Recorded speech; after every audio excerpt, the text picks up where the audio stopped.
This is Maria Garcia, and on my drive over here to Roberto Pozos' house, I was thinking just about the times we've shared and about our friend Danny Hernandez. Just sometimes it was a picket line, sometimes it was a party, but we have had so many experiences that we've shared together, bringing people together, trying to find a solution to the problem. So I'm very, very happy to be here, and I hope you'll enjoy podcast number 8 as we talk about Daniel Hernandez and about Roberto Pozos. Thank you, guys. Looking forward to this day. I am too. Oh, I see you brought the book. I did. There's a few changes around here. Yeah, so let me show you around. Oh my God. I cleaned up. I think so. Looks great. I like the hummingbird. Yeah, that's my surf, oceans, You never leave it. summer solstice. Yeah, I enjoy it very much. Thank you. Some of my artwork from my brother's artwork up there. This is beautiful. Consuelo. Thanks. Is there any special significance? Absolutely. Mis Consuelos is to do with my mom's name, my sister's name, and the passing of my family, my brothers, my sister. And I have a cross all in heaven. Wow. Oh my God. More paintings. Look at the stairs. All the way up to the top. Every one of them is done in different times for different reasons. Yeah, seeing them all together is a trip. Look at that. There's Chunky, among others. And there's Mr. Artie. Oh, it's right there. Artie's right there. I was painted by my brother Sept. Oh my God, look at all this. Beautiful artwork. What's the matter, little guy? This is where I do my graphic design. This is my And I like the book I see on the bookshelf. This is, yeah, I have quite a few copies. Some of the other books I worked on, murals, designs. Don't have enough walls for things, but this is where things come together and I work on them. Yeah. That's very pretty. That's my brother's work. That's, of course, it's done by my daughter. Prints that paintings that I don't no longer own. Oh, and this is a poster I did, of course, for Chicano Park Day. And I have our that friend poster. Jackie, Yeah. yeah. It's in my hallway. So, Yeah. Where's on the this? border. This is Calexico. So Oh, okay. this is the actual fence with plus negative and the positive, and so I wanted to paint. This has always been one of my favorites. I don't know. It's really beautiful. It's called Unconditional. And okay. that one, Gloria has it. Beautiful work. Oh, This is the sketch from Danny's Bureau. Yeah. This is the one that I showed on September 27th when it was accepted. So this is my full of archive stuff. whoa. Beautiful. Well, I came from a farm worker family in Brawley in the Imperial Valley. Very proud of that. I grew up there learning respect for others, community service, in relationship building, which is what I do for a living. I've learned that two basic tenets are respect and trust. If you think of it, you don't respect somebody you don't trust, and you don't trust somebody you don't respect. So that's been what I've done my whole life, to set up relationships for whatever entity I work for or whoever I represent, whether it's community-based organization, a business, political, whatever it is. I really think you need to be genuine with people. There's a lot of people I trust and respect. I don't like them personally, but I know that they're not going to go screwy on me. I can count on them. We can agree to disagree, but we can also agree to good things for the community. And Maria, you're one of those people for the last over 40 years that I've trusted and respected, because we look at the greater good. What is it that we need to do to contribute? The ego is not there where we need to get credit all the time. Yeah. The credit is in the end result. We're either part of the process, or we're part of the solution, or we're part of getting people there. We need to pass the baton, and we understand that. Yeah, we're not the only ones in the world type of thing. Yeah. I really appreciate how supportive you've been with the book. Well, I was a migrant kid. I was in labor camps. My mom was worked in the fields. I did not have a father. I was a single mom. I was a mentioned in Imperial Valley College. I was a publicity director. And I shared my skills that I was learning and doing with my community and Movimiento Estudiantil Chicano de Aztlán, who I'm still a alumni, and changed my life. There I met Danny Hernandez, who I already knew, by the way, Pearl Valley College. And I worked for Ambos Magazine, the Mexican-American Foundation, Chicano Federation comes into play at this point. And all I did was really share who I was. And First, what it? our first meeting was in Calexico. His brother was working at Francisco. He was working at the neighborhood house, and he was an instructor there of silk screening and photography. And I was 13 years old, going to play there and to hang out, and I started drawing, and Francisco liked my drawing, so he gave me my first job at 13 years old, and it was wonderful because it was the first time I actually made money, my family outside of farm working. Danny came by one day, and Francisco said, my brother. So I met him. Probably Danny was like 17, and I'm like 13. We're like 5 years apart. And we hit it off. I remember we had shorts on. He was really kind of jumpy, going in, out. It was fun. Then that began our friendship. So I met Danny through his brother, Cisco. Did you interact in Imperial Valley, or when you came to San Diego State? We did interact in Imperial Valley because I went to IVC, and I joined Mecha, and right away connected with Danny. Danny was already in Mecha, and he was the chair at San Diego State. And we were playing the high school conference. And in one of his visits to Imperial Valley, we again connected. I showed him my art, and we did this projects together already for the high school conference, an idea. So when I came to San Diego, we came to a picnic, Mecha from IVC to San Diego. And we joined at a park and had a wonderful picnic. And he introduced me as a machista artist, and that I was going to be transferred to San Diego State. And when I transferred to San Diego State, we worked together many years. What kind of projects did you work together on? Well, we worked in Mecha, we worked in high school conferences. We worked on several. And we also did work for EOP. He worked for EOP, Gus Chavez, and I did a lot of work for them. Danny and I were already doing work with the community in different ways. He was such a volunteer and just a force already at that age that it was just wonderful to work with him in many things. So there were fundraisers, there were events, graduations, there was many things. So the activism that we continued really started then, and it never really changed for us. I have this booklet right here about the mural, and there's many, many people and faces we recognize in that mural. Tell me how this came to be. Danny's passing really affected a lot of us, and he went through his suffering with cancer, and he's resting, and his legacy and his activism and his person is missed tremendously by me and many. And during the celebration of life for him, as we were talking and everybody was grieving, there was a consensus by the community to get together and pay tribute, and the mural concept came about. It was actually started with two murals, one in Brawley and one was going to be in San Diego, and they were both going to be one mural. The San Diego mural did happen, and it's right here, and the Imperial Valley mural got planned, and it still possibly could happen, and they do have a copy of this in Brawley. So, when you look at this mural, what do you feel? I feel a connection to every part of it. And in this book you mentioned, there's a whole history of every section, every element, everything that is painted and why.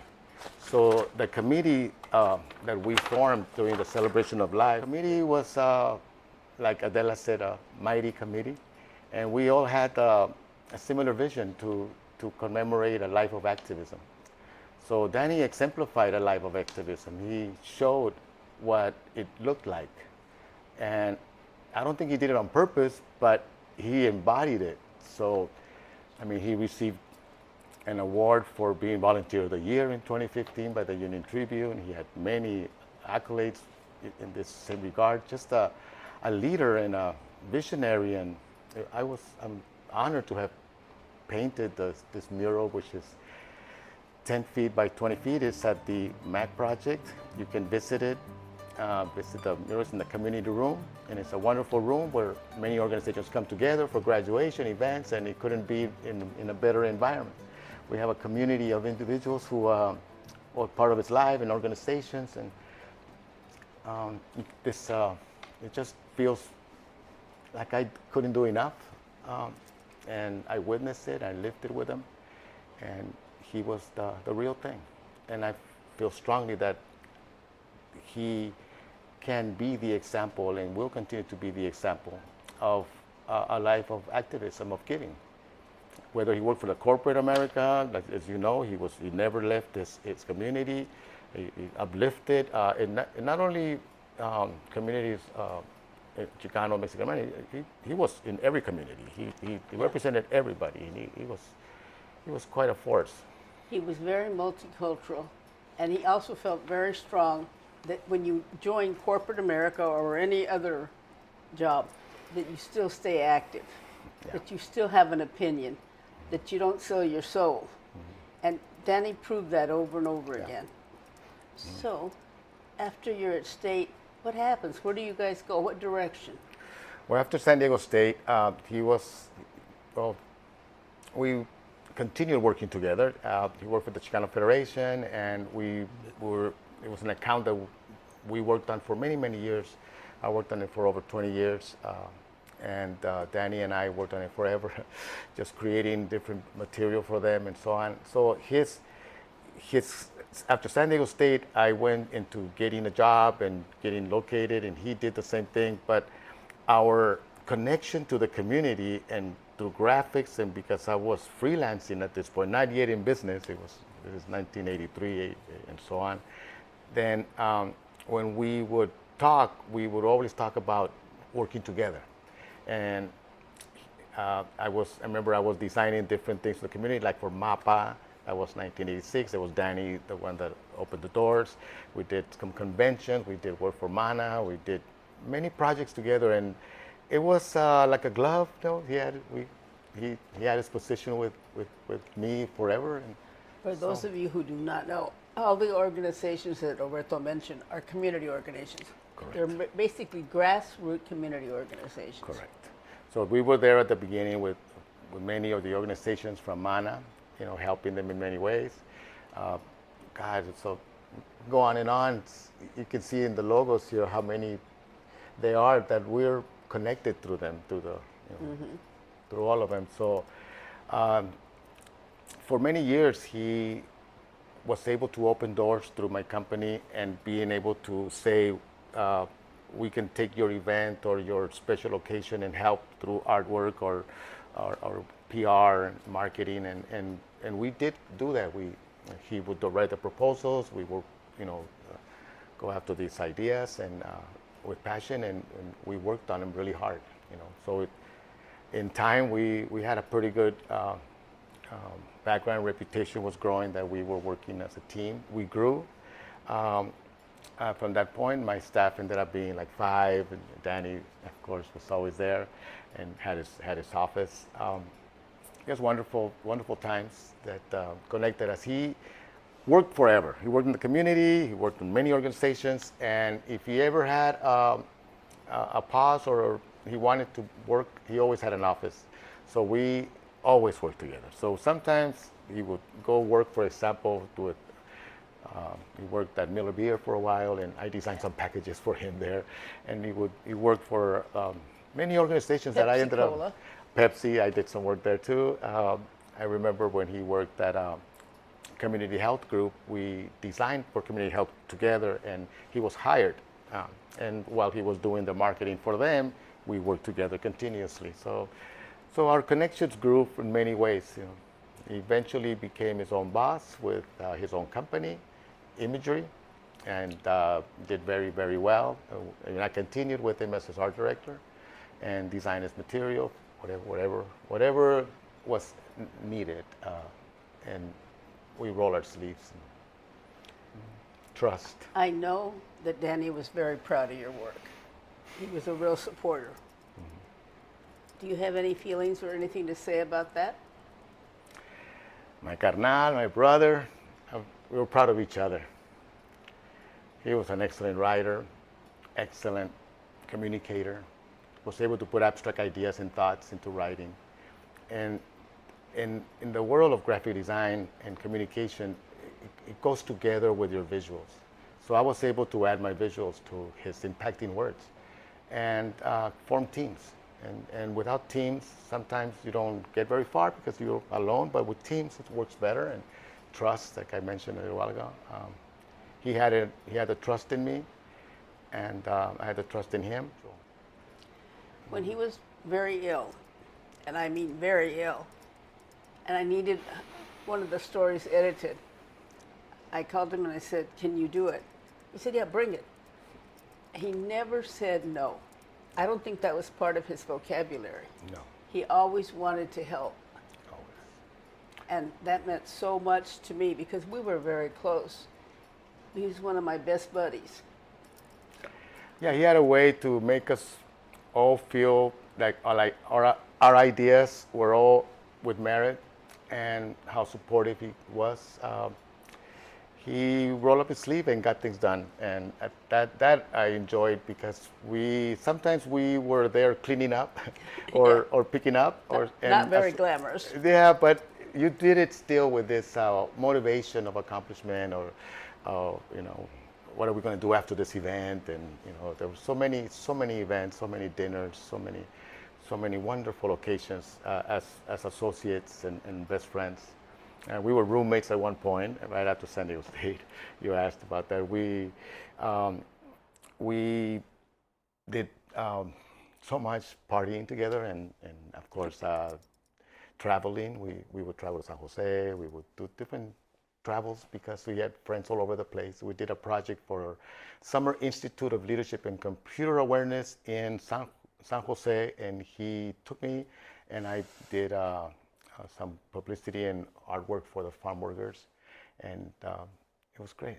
I mean, just one memory after another. I can go on and on of how beautiful memories we have. And Danny always had a special place in his heart for the farm workers. Definitely. And it seems to me like everybody who grew up in Imperial Valley goes back to Brawley for cattle call. As a kid, Danny worked there because his parents were very involved. And he continued to go back to Brawley for cattle call. There was something that always drew him home. Yes. Imperial Valley is beautiful. The smell, the weather, always looking at Mount Signal, and we all connected and so on. In Brawley, you had the cattle call was very popular, and you had the Carrot Festival in Holtville. Oh, and then yeah. So it depends on the city you were in. You were always connected, and I can see him going back to visit his family and going to cattle calls. It's just beautiful. My mother was also born in Brawley, and we had that connection as well. So how did you blossom out and end up doing so much work on your own? Great question. I get asked that a lot, but I wish I had this wonderful story to give. But the truth was that I looked for a job, and I was having a hard time finding a job. And I was freelancing more and more, and I was working for organizations and people, individuals, while looking for a job. That after 2 years of this and being, I was an intern at Hardcore Brace Jovanovich downtown. I was a junior designer. I was doing pretty good, but I wanted to work in the community. So not finding the job I wanted really led me to decide that I was going to try on my own. And I walked down on May 5th, 1985 to get my business license. I got my business license, and I was officially in business, and I gave myself 1 year, which led to giving myself another year, and then another year. Then I said, at the 5th year, I'll look for a job if I can't make it.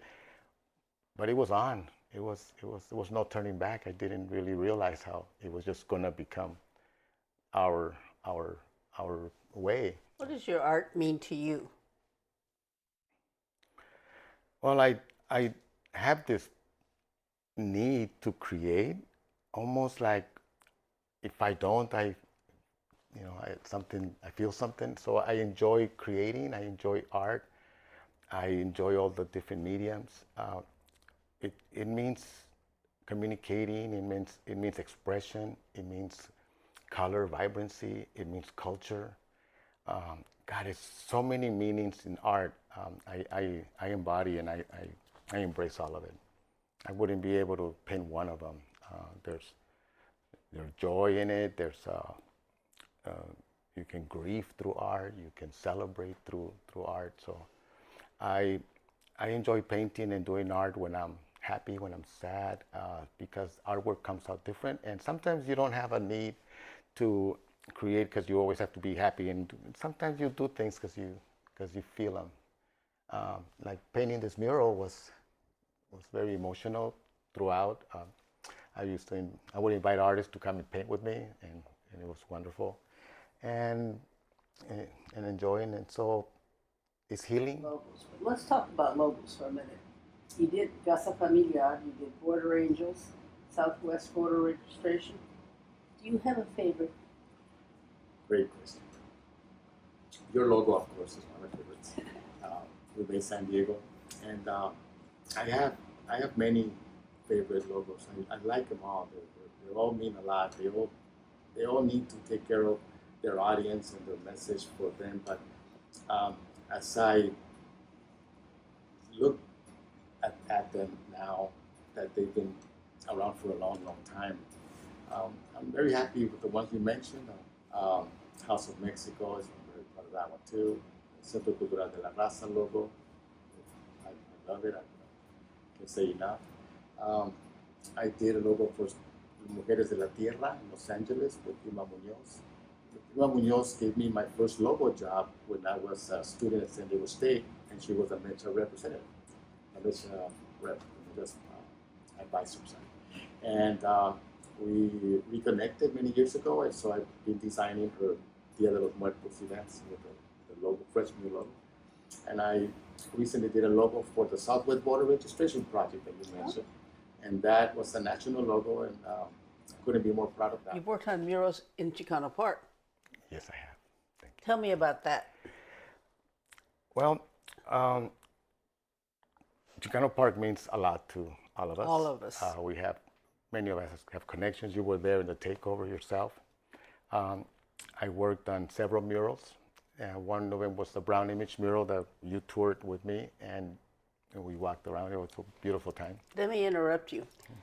I did tour with Roberto, but you've got to understand, you go way up there, and the wind is blowing, and the scaffolding's a little shaky, and these artists continue to paint. Yeah. I'm the one who was like, oh my God, I'm going to get knocked off here. But all the artists just kept right on painting.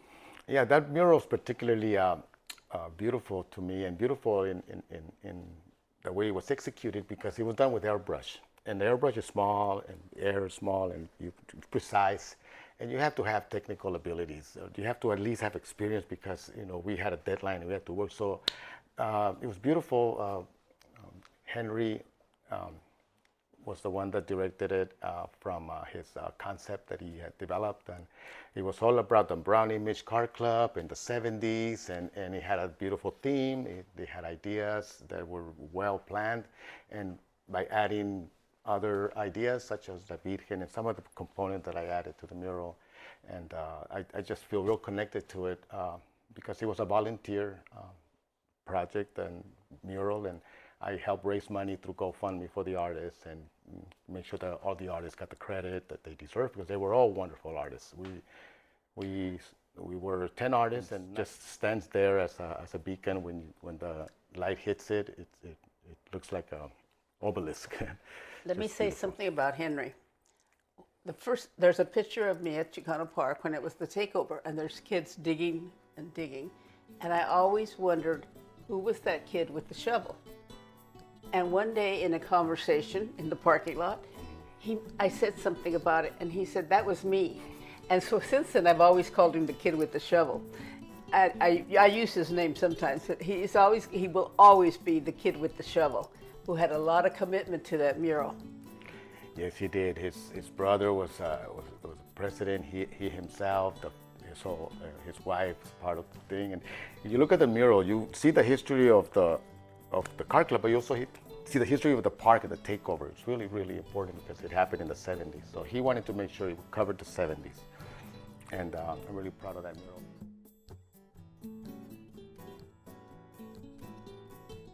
I volunteered with was the Mecha mural. And that one was organized and planned by Jose Olage. And under his direction, he asked me to join the committee, and I asked if I could join, and because I wanted to be part of this mural in whatever way, helping in whatever way. He then told me to paint a section of the danzantes. So one of the sections in the mural is I painted it, the danzantes, Mari B, and who was just in the podcast, and Mario, and then I have many of my friends that I was able to paint and leave my mark. There also painted many artists in the community, and in that mural, probably over 22 faces or something like this I counted one day, and just enjoyed helping and being part of this wonderful mural. It was over 50 artists, I believe, and I'm just very glad to be one of those artists.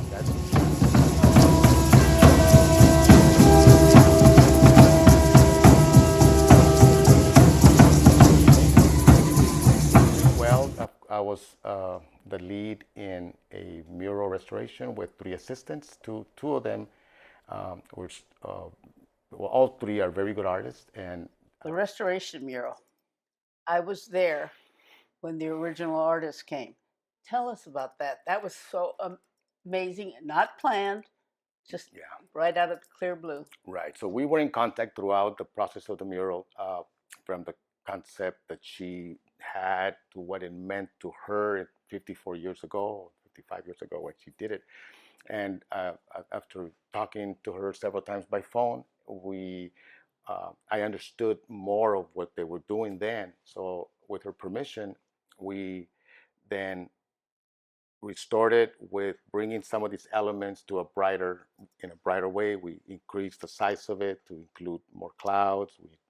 We made it, we restored it, but with her permission, we also added a feature, which is to really blow it out to the top. And so as she saw the preliminary sketches and she saw the videos and she would see the material and we would talk about the progress. She was always on top of it, because it was important for me, because it was a restoration that this original artist her vision was carried forward. It had been restored by other artists in the past, like 3 times. So there were many people that worked on it. So I went to the source. And that day of the inaugural, she came and saw it for the first time. And I remember walking with her, and as she turned around to look at it, she said some beautiful words, and I wanna show people what she said, because it was special. Her name is Luz Mendez. And one of the few female artists in the park. I'm not going to say anything bad about the male artists, but I want the ladies out there to know that being a female artist at the park was not an easy thing. Right. There's the park's gone through many phases, and right now there's many wonderful female artists. There's so much color going on. The restoration really beautified the park tremendously. It's an honor. I mean, I'm looking at this and I'm trying to remember the team that we were here painting this, along with the original team, that the artists that we worked together. It was familia. I feel like I could feel and hear. So what else have you done? Well, besides this whole house. Well, I like to give back. I think that's been happening more and more. I've done some lessons, some art lessons, and what I call sharing my art, but it really is teaching art, and I bring in teach art in drawing, painting, and whatnot. I've done 3 classes so far in Barrio Logan, and had many students who have enjoyed the class, asked me when the next one is going to happen, and some recurring students who their artwork is getting better and better. That's Gloria Casillas. You see, she's doing very well. She's doing very well. She took all of my classes, and I've seen that progress in other artists who are established, who I've seen their work, and so I hope I can add a little bit like that. I was also honored on 2023 to be the keynote speaker in San Diego State Mecha Conference, Mecha High School Conference. I was thrilled to do it, prepared. I wanted to tell the students what it meant to me to start there and now come back and do a keynote. Danny was in my heart the whole time because we were kids, students, doing what the Mecha students were doing, organizing this conference that had 750 in the audience of high school students. Yes, and we thought we had a lot, 350 back then, 750. So you can see the growth. I also did a book that I called My Mecha Book, and I donated it to the organization. It's free to download. It has a lot of work that me and Danny did together, with EOP, with me working in different art for high school conferences, any of the thoughts, sketches. Many of these things are in this book, and the programs that we did together, me and Danny, for the high school conferences. Even after graduation, we kept doing programs for the high school. So those are all in the book. What made you go back after graduation? What was the tie that drew you back in there? Well, getting invited to be the keynote was tremendous. No, but before the keynote, you had done a lot of going back and helping. Yes. Well, I worked with Gus Chavez forever. That was one of Danny's bosses, and Gus Chavez is right there, right here, and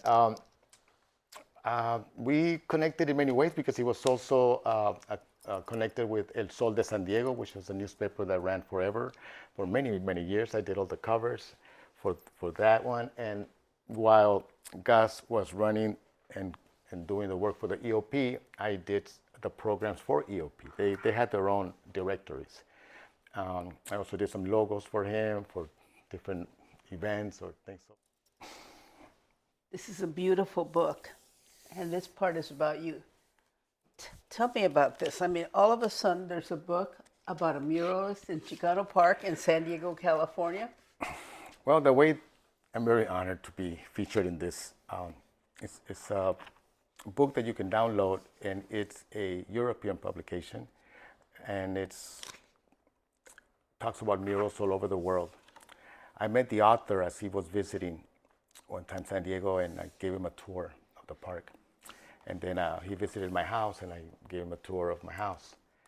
Around my birthday, he gave me a surprise. He said, I have a surprise. So he showed me the book. And the book was featuring me and talk about many of the murals and the work I've done. But I didn't know that I was the featured artist in the book. There's so many muralists in this book. And to have Francois Berriot, who's an author and just a wonderful individual, putting this book together was a passion for him. And I couldn't be more honored. I will put the link so that you can download it, and it's free to download. I wanted to wait for this podcast to announce this book because I felt that this was a good audience for us. And how does it happen that you have this little piece of book here? Well, on my birthday, my girlfriend put it together and gave it to me. She took it from the digital version. So this is a really special gift. It is. And I do encourage people to download it. Yes. You know, that's very important. Yes, it's very important now. So where are you going from here? As I continue to see and to work through losses and changes, we continue with our journey. So I continue to do my art. I continue to paint. I've been blessed to have done several solo shows that have gone well. I did one in Calexico, 2019. I did one at the Chicano Park Museum. I had a plática there, a conversation with the audience. I had a solo show at Aztlán Libre, also this year, this 2024. In 2024, I also had a solo show at the Centro Cultural de la Raza, which was very special. And very well attended. Yes, this show I'm compiling it into a book. Been working on it, and it should be out pretty soon. And it's really the show in book form. And so aside from the shows and doing group shows as well, I continued to paint, and I decided to put more time into my YouTube channel. I have a YouTube channel called R.R. Pozos Art Journey, and that's where you can see the video of the history of this mural. It's the complete history of how it came together. You're going to post that? That's already there. Okay. And I can put the link there for people to go to it. And I have the video of his celebration of life. Danny's celebration of life is there. I also have other videos of my work and other projects I've worked on, like the Hernandez 50th anniversary with Rick and friends. His video is there. So I'll be adding more to that. I have ideas of these books ideas I've been talking about with the logos that I've done.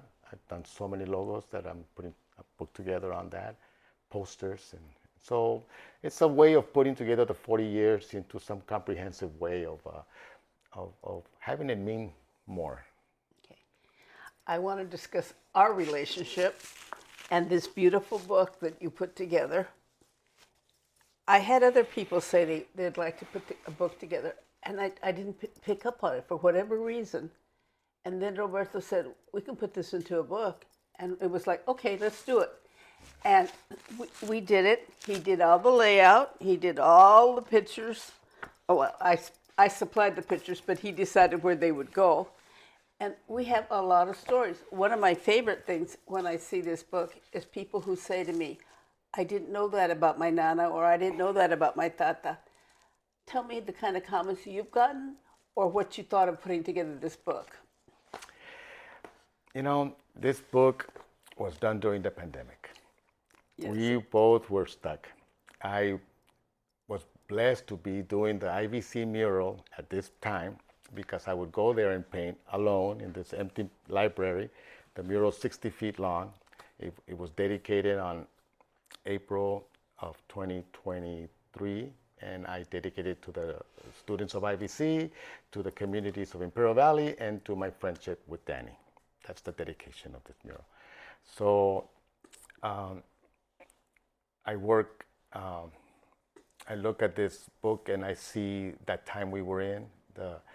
I know at one point we were anticipating 150 pages, and then at another time when we regrouped and we talked about how this was really more, and you had more, and you were holding back on some more stuff, we decided to make it what you wanted, and which was compiled it all.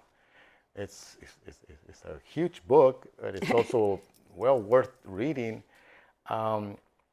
I enjoyed giving it a look that you had envisioned, and I was working with your what's the name? Nephew. Nephew was Eli. wonderful because we developed the concept together of the cactus and what it means, and the little fruit that it bears. So you'll see that inside the book throughout. Also in the back cover, you have a painting that I did called Tunas, and that painting is huge, and it just fit perfectly in our concept and branding. So what I felt was all my years of work kind of coming together here for.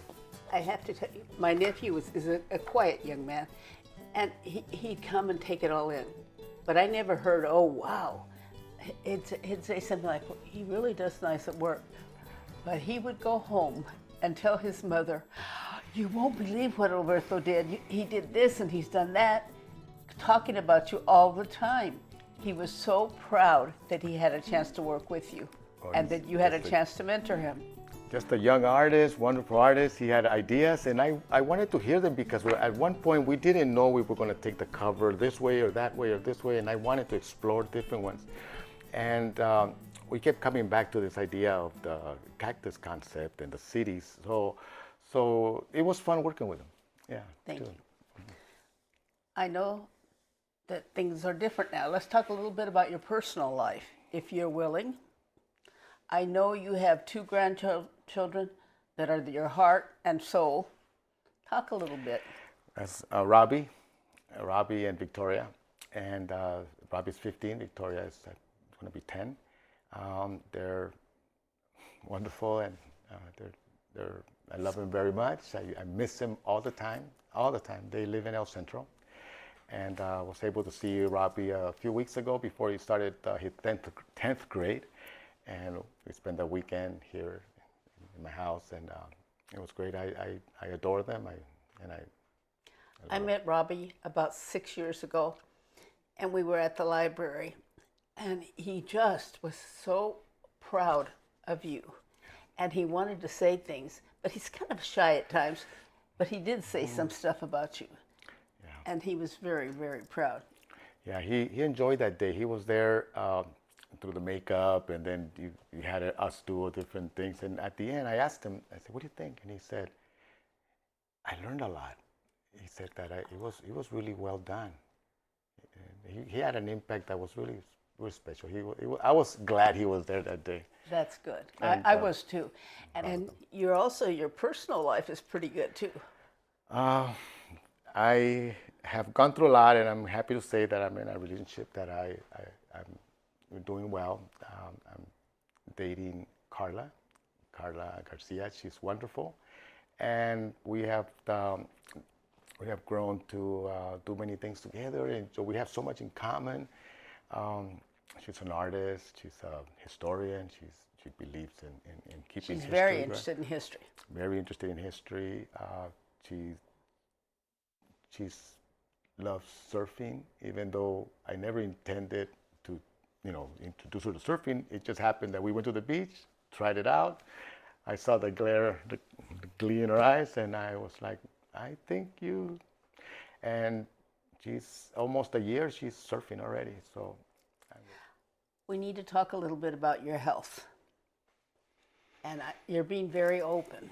And I need to always be active. So I walk a lot, I exercise a lot, I play tennis. I do a lot of things because I'm always working on my diets and and making sure that I am healthy to continue.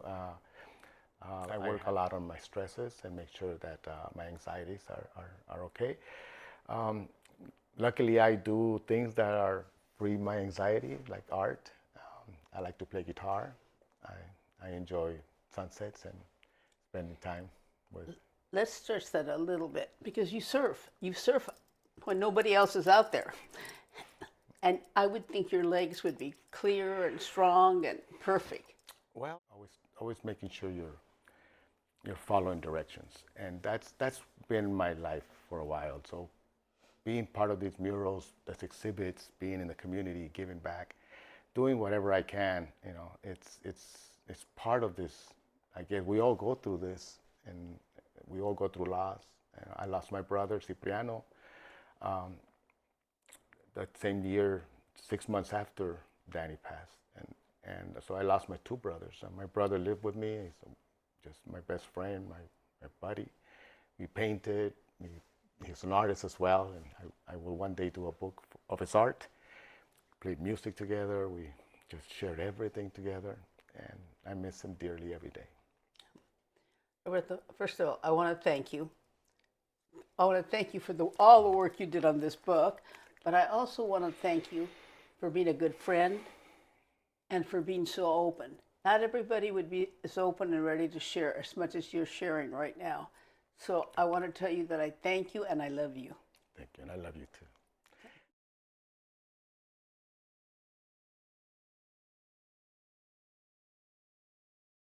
Energy up, because it's up to us. It's nobody else. It's up to us. Look at yourself in the mirror.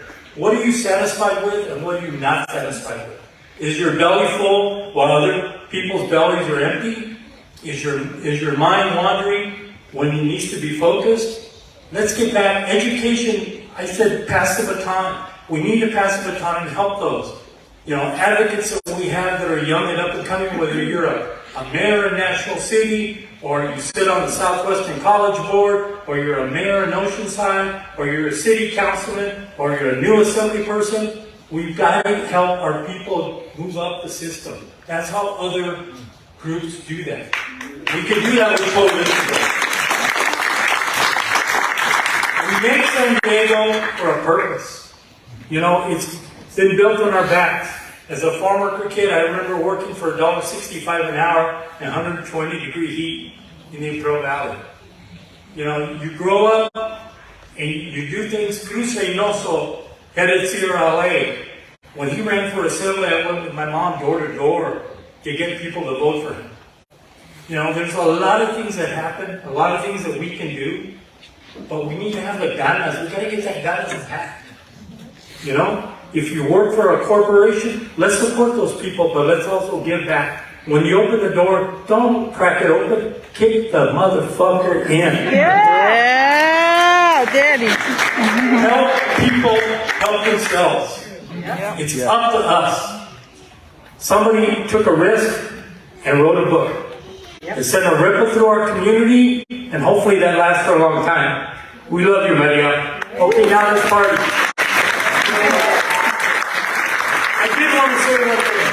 I want to thank Arnulfo Manriquez and Dr. Maria Calleros Ceniceros for joining me to help sponsor the food and beverage and stuff that we have. Thank you. Thank you very much for going forth. You know, money's no object when it comes to our community. Let's give to our candidates. Let's give to our organizations. Let's help them. Let's advocate. Let's show up. Let's testify. Let's advocate. Sí se puede.